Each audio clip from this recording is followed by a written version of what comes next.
ನಾವು ಹುಡುಕ್ತಾ ಇರೋ ದೈವಿ ಶಕ್ತಿ ಇರೋ ವಸ್ತು ಇದೇ ಮನೆಯಲ್ಲಿರೋದು.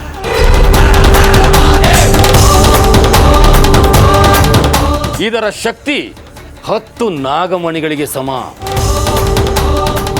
ಈ ಒಂದು ವಸ್ತು ನಮ್ಮ ಕೈ ಸೇರೋದು ಬಿಟ್ರೆ ಪ್ರಪಂಚದಲ್ಲಿರೋ ಎಲ್ಲ ನಾಗಮಣಿಗಳನ್ನು ನಾವು ವಶಪಡಿಸ್ಕೋಬಹುದು.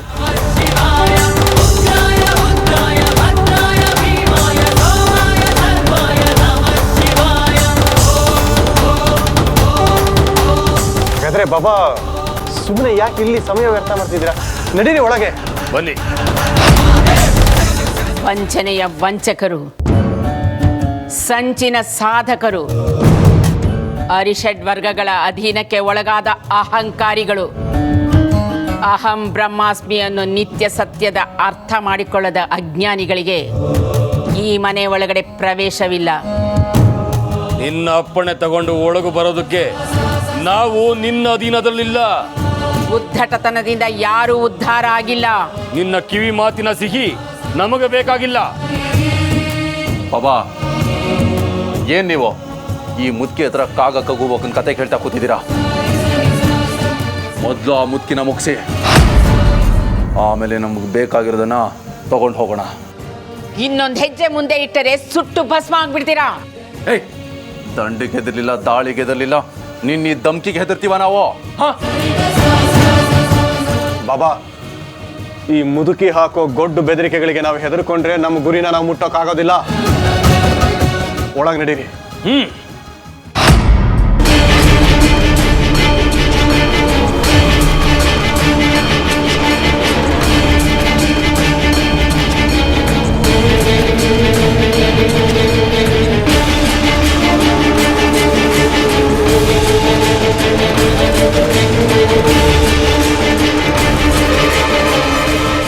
ಮಾತಿಗೆ ಬಗ್ಗದವರು ಬೆಂಕಿಗೆ ಬಗ್ಗಲೇಬೇಕು. ಜೀವದ ಮೇಲೆ ಆಸೆ ಇದ್ದರೆ ಮೊದಲು ಇಲ್ಲಿಂದ ಹೊರಟೋಗಿ. ವಿಷ್ಣು, ನಡೀರಿ. ತಂತ್ರ ಮಂತ್ರ ಮಹಾದೇವನಿಗಲ್ಲ, ಮಾಟ ಆಟ ಆದೀಶ್ವರನಿಗಲ್ಲ.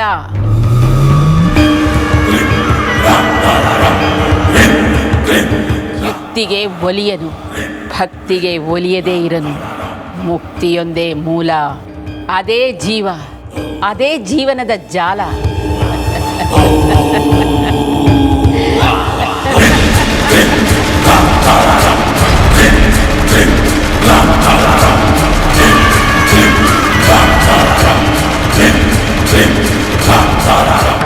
ಇದೇನ್ ಬಾಬಾ ಇದು?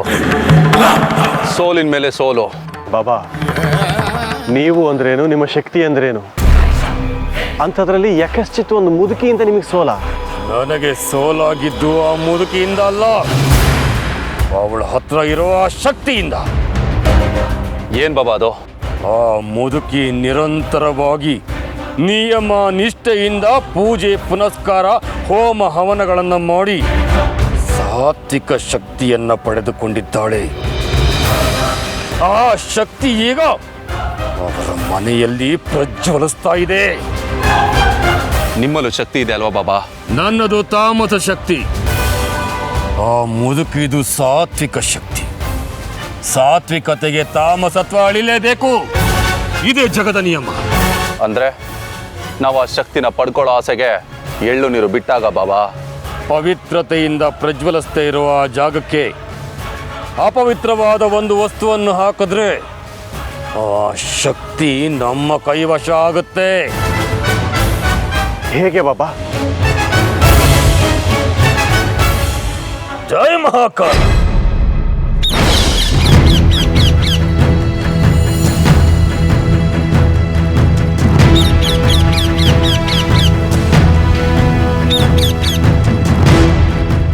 ಜೈ ಮಹಾಕಾಲ.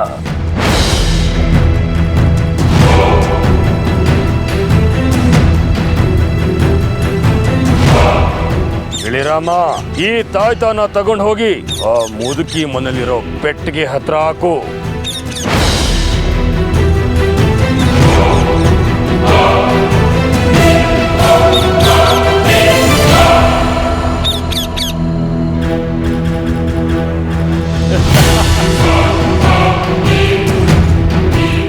ಆ ತಾಯ್ತದಲ್ಲಿ ಒಂದು ಅಪವಿತ್ರ ವಸ್ತು ಇದೆ.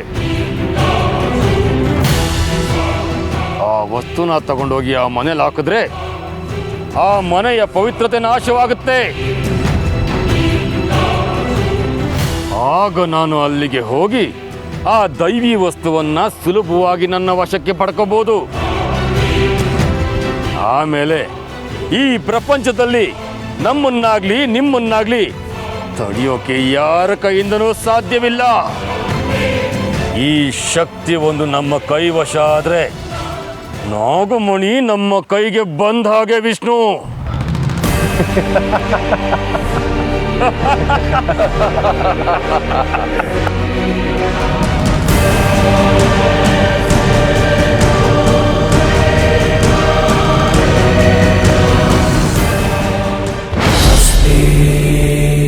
ಅಮೃತ ಅವರೇ, ನಿಮಗೆ ದೃಷ್ಟಿ ಹೋಗಿದ್ದಾಗ ನಾಟಿ ಔಷಧಿ ತರೋದಕ್ಕೆ ಅಂತ ಪುಷ್ಪಗಿರಿಗೆ ಹೋಗಿದ್ದೆ.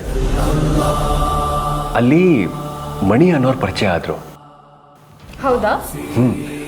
ಅವ್ರನ್ನ ನೋಡೋದಕ್ಕೆ 2 ಕಣ್ಣು ಸಾಲದು, ಹೊಗಳೋದಕ್ಕೆ 1 ಬಾಯಿ ಸಾಲದು. ಅಂದ್ರೆ ಅಷ್ಟು ಚೆನ್ನಾಗಿದ್ದಾರಾ? ಅಯ್ಯೋ, ಯಾಕೆ ಕೇಳ್ತೀರಾ? ಈ ಪುರಾಣದಲ್ಲಿ ಬರ್ತಾರಲ್ಲ, ರಂಬೆ, ಊರ್ವಶಿ, ತಿಲೋತ್ತಮೆ, ಇವರೆಲ್ಲ ಆ ಮಣಿ ಎಡಗಾಲಿನ ಧೂಳಿಗೂ ಸಮ ಇಲ್ಲ. ನಿಜವಾಗ್ಲೂ? ಅರ್ಜುನ್, ನಿನ್ನ ಬಾಯಿಂದ ನನ್ನ ಸೌಂದರ್ಯದ ಹೊಗಳಿಕೆ ಕೇಳ್ತಾ ಇದ್ರೆ ಸ್ವರ್ಗದಲ್ಲೇ ತೇಲ್ತಾ ಇರೋ ಹಾಗಿದೆ. ಕದ್ದು ಮುಚ್ಚಿ ನಿನ್ನ ಸನಿಹದ ಸವಿನ ಅನುಭವಿಸ್ತಾ ಇದ್ದೀನಿ. ಅದು ಆದಷ್ಟು ಬೇಗ ನಿಜ ಆಗತ್ತೆ.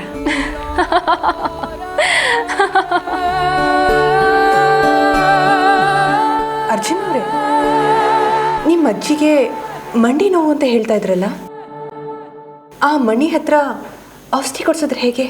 ಅಯ್ಯೋ ಹೌದಲ್ವಾ, ಮರ್ತೇ ಹೋಗಿದ್ದು ನನಗೆ. ನಿಮ್ಮ ಅಜ್ಜಿನೂ ಒಂದು ಮಾತು ಕೇಳಿ. 1 ನಿಮಿಷ ರೀ. ಅಜ್ಜಿ, ಅಜ್ಜಿ, ಏನೋ? ಅಮೃತ ಅವ್ರು ಹೇಳ್ತಾ ಇದ್ದಾರೆ ನಿನ್ನ ಮಂಡಿ ನೋವಿಗೆ ನಾಟಿ ಔಷಧಿ ಕೊಡ್ಸೋಣ ಅಂತ. ಬರ್ತೀಯಾ?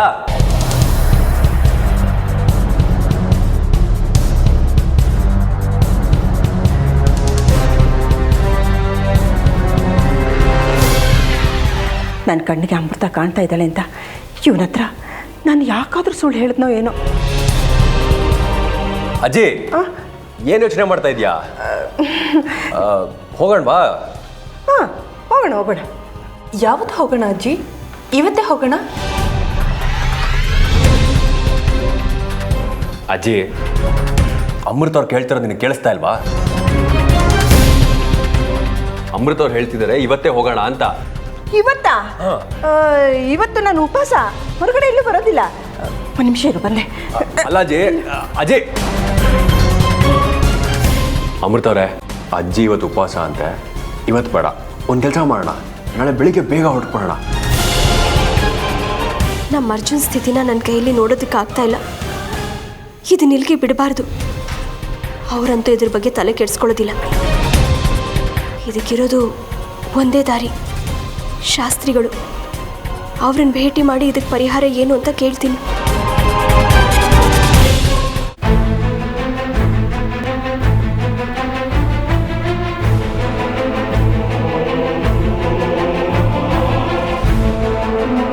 ವಿಷ್ಣು, ವಿಷ್ಣು, ಏನಾಯ್ತು ನಮಗೆ? ರೀ, ಯಾರೋ ಬಂದು ನಿಮಗೆ ಪ್ರಜ್ಞೆ ತಪ್ಪಿಸಿದ್ರು. ನಾನು ನಿಮ್ಮ ರಕ್ಷಣೆ ಮಾಡೋದಕ್ಕಂತ ಬಂದೆ. ಅಷ್ಟರಲ್ಲಿ ಇದ್ದಕ್ಕಿದ್ದಾಗೆ ಕಣ್ಣಿಗೆ ಕತ್ಲೆಗೆ ಹೋದಂಗಾಯ್ತು ನೋಡಿ. ನಾನು ಕೆಳಗೆ ಬಿದ್ದಿದ್ದೀನಿ ಅಷ್ಟೇ ರೀ ಗೊತ್ತಿರೋದು. ಅಕ್ಷಿಯೊಳಗೊಂದು ಪಕ್ಷಿ, ಪಕ್ಷಿಯೊಳಗೊಂದು ಯುಕ್ತಿ. ಯುಕ್ತಿಗಲ್ಲ, ಭಕ್ತಿಗೊಲೆಯುವನು ಆ ಮಾದೇಶ್ವರ. ಆಪ್ತರ್ಯಾರು, ಅಪರಿಚಿತರ್ಯಾರು ಅನ್ನೋ ಪ್ರಜ್ಞೆ ಇಲ್ವಾ ನಿಮಗೆ? ಕಣ್ಣಿದ್ದು ಕುರುಡ್ರಾಗೆ, ಕಿವಿ ಇದ್ದು ಕಿವುಡ್ರಾಗೆ ಬದುಕೋದು ಬದುಕಲ್ಲ. ಈ ಭೂಮಿ ಮೇಲೆ ಬದುಕೋದಕ್ಕೆ 2 ಕಣ್ಣು ಸಾಲದು, ಮೈಯೆಲ್ಲ ಕಣ್ಣಾಗಿರ್ಬೇಕು. ಮನೆ ಮುಂದೆ ಬಂದ್ರಲ್ಲ ಅಂತ ಮರ್ಯಾದೆ ಕೊಟ್ಟು ಮಾತಾಡಿಸ್ತಾ ಇದ್ನಮ್ಮ. ಮರ್ಯಾದೆ ಕೊಡಬೇಕಾಗಿರೋದು ಮಾನವಂತರಿಗೆ ಮಾತ್ರ, ಹೀಗೆ 3 ಬಿಟ್ಟ ಮಂತ್ರವಾದಿಗಳಿಗಲ್ಲ. ಅಂಥವರು ತಂತ್ರ ಕುತಂತ್ರವಿಲ್ಲದೆ ಯಾರ ಮನೆಗೂ ಬರೋದಿಲ್ಲ. ಅದು ನಮಗೆ ಹೇಗಮ್ಮ ಗೊತ್ತಾಗಬೇಕು? ಅನ್ನ ತಿನ್ನುವಾಗ ಬೆಂದಿದೆಯೋ ಇಲ್ಲವೋ, ತಂಗಳ ಹಳಸಿದ್ದ ಅಂತ 100 ಸಲ ಪರೀಕ್ಷೆ ಮಾಡ್ತೀರಾ? ಹೀಗಿರುವಾಗ ಎದುರಿಗಿರೋ ವ್ಯಕ್ತಿ ಒಳ್ಳೆಯವನ ಕೆಟ್ಟವನ ಅಂತ 3 ಸಲ ಯೋಚನೆ ಮಾಡೋಷ್ಟು ತಾಳ್ಮೆ ಜಾಣ್ಮೆ ಇಲ್ವಾ?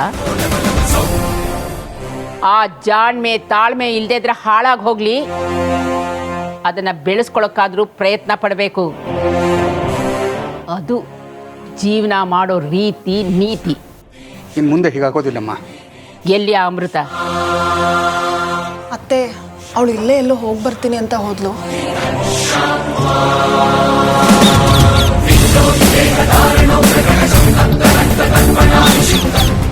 ಅಲ್ಲ ರೀ, ಬಂದಿರೋರು ನಮ್ಗೆ ಯಾಕೆ ಪ್ರಜ್ಞೆ ತಪ್ಪಿಸಿದ್ರು? ನನ್ಗೆ ಈಗಲೂ ಏನೂ ಅರ್ಥ ಆಗ್ತಾ ಇಲ್ಲ. ಈಗಿನ ಕಾಲದಲ್ಲಿ ಯಾರನ್ನೂ ನಂಬೋದಕ್ಕಾಗೋದಿಲ್ವಲ್ರಿ? ಅವ್ರು ಯಾಕೆ ಬಂದಿದ್ರು ಏನೋ ದೇವ್ರಿಗೆ ಗೊತ್ತು. ಮತ್ತೇನೋ ಅಪಶಕ.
ಅಲ್ಲಿ ಅಶೋಕವನದಲ್ಲಿ ಸೀತೆ, ಇಲ್ಲಿ ಶೋಕಸಾಗರದಲ್ಲಿ ಶ್ರೀರಾಮ.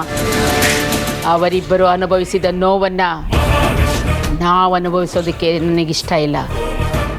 ಅದಕ್ಕೆ ಓಡಿಸ್ತಾ ಇದ್ದೀನಿ.